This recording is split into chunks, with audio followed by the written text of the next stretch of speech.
শুভমান গিলের সাথে এর আগেও শাহিন শাহ আফ্রিদির হয়েছিল কথার দ্বন্দ্ব। তর্ক বিনিময় হলেও মুখোমুখি হননি দুজন। তবে এবার হ্যারিস রফের সাথে যেটা ঘটল সেটা অপ্রত্যাশিত ছিল। ভারতীয় দুই ওপেনার শুভমান গিল এবং অভিষেক শর্মার সঙ্গে দ্বন্দ্বে জড়িয়েছেন পাকিস্তানি পেসার হ্যারিস রফ। দুই ভারতীয় ওপেনার ও পাকিস্তানি পেসারের কথার দ্বন্দ্ব রূপ নেই হাতাহাতিতে। মাঠের উত্তপ্ত এই পরিস্থিতি নিখুঁত দক্ষতা দেখিয়ে নিয়ন্ত্রণ করেছেন বাংলাদেশের আম্পায়ার গাজী সোহেল। ভারত পাকিস্তানের হাই ভোল্টেজ লড়াইয়ের উত্তেজনা স্পর্শ করতে পারেনি বাংলার এই আম্পায়ারকে।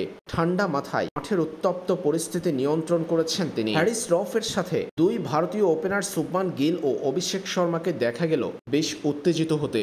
মুখোমুখি হওয়া দুই দলের ক্রিকেটারদের দ্বন্দ্বে না জড়িয়ে সরে যেতে বাধ্য করেছেন অনফিল্ড আম্পায়ার বাংলাদেশের গাজী সোহেল। দারুণ সব সিদ্ধান্ত দিয়ে নিখুঁত আম্পায়ারিংয়ের পাশাপাশি মাঠের উত্তপ্ত পরিস্থিতি ঠান্ডা মাথায় নিয়ন্ত্রণ করে নিজের জাত চেনালেন গাজী সোহেল।